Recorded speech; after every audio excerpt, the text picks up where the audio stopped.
To village house. இன்றைக்கி நம்ம ஒரு கேழ்வரகு மாவு பக்கோடா செய்ய போகிறோம். அதுக்கு தேவையானது வெங்காயம் சிறுசாக அரிஞ்சது 2, கொஞ்சம் கருவேப்பிலை, ஒரு 2 பச்சை மிளகாய் தட்டி வச்சது, கொஞ்சம் அரை ஸ்பூன் சோம்பு, அரை ஸ்பூன் ஜீரகம், ஒரு அரை ஸ்பூன் இஞ்சி மட்டும் விழுது, இது 10 பல் பூண்டு தட்டினது. அது கூடவே தனி மிளகாத்தூள் கொஞ்சம், உப்பு, வேர்க்கடலை கொஞ்சம், இது சிக்கன் மசாலா பொடி கொஞ்சம், எல்லாத்தையும் சேர்த்து இப்போ ஒரு பக்கோடா செய்ய போகிறோம். முதல்ல ராகி மாவு போட்டுக்கிறோம். அது கூடவே வெங்காயம், கருவேப்பிலை, பூண்டு, இஞ்சி விழுது, பச்சை, அது கூடவே கொஞ்சம் சிக்கன் மசாலா, கொஞ்சம் தனி மிளகாய்த்தூள், கொஞ்சம் தேவையான அளவு உப்பு,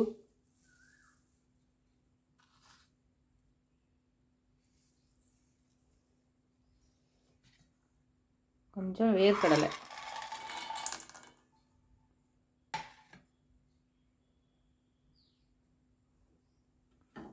சோம்பு, சீரகம்,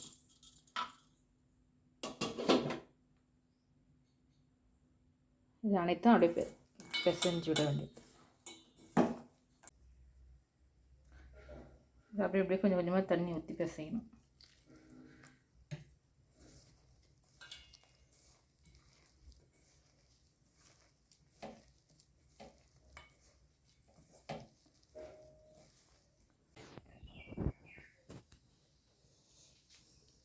மாவு இந்த பதத்துக்கு பிசைஞ்சிக்கணும்.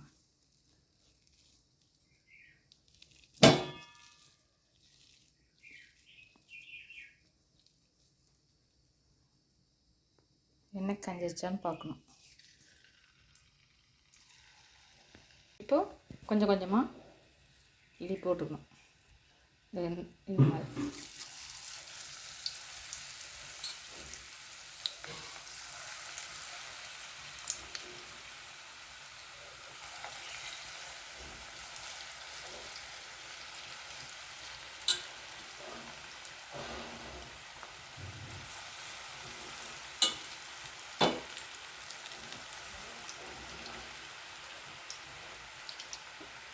இதெல்லாம் ரொம்ப ஹெல்த்தியான இதுங்க.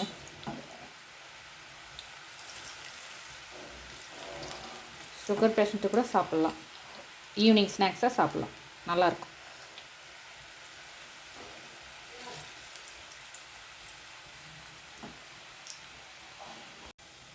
இப்போ வெந்துடுச்சு, எடுத்துடலாம். இதுக்கு மேலே கொஞ்சம் போனால் மொறுமொறுன்னு வேணும். கொஞ்சம் பெரியவங்களுக்கு கொஞ்சம் இந்த லெவலில் எடுத்து கொடுத்துடலாம், நல்லாயிருக்கும்.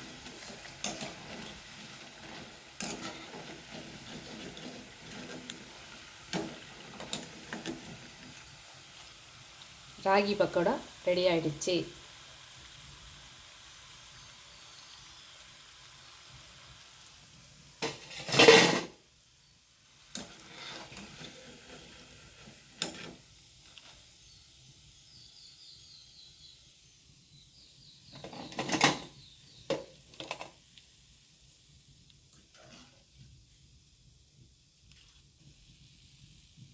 பாருங்க மக்களே,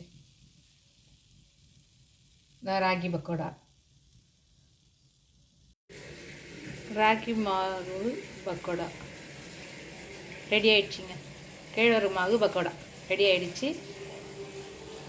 பாருங்க மக்களே, பிடிச்சிருந்தா லைக் பண்ணுங்கள், ஷேர் பண்ணுங்கள், கமெண்ட் பண்ணுங்கள், சப்ஸ்கிரைப் பண்ணுங்கள். தேங்க்யூ.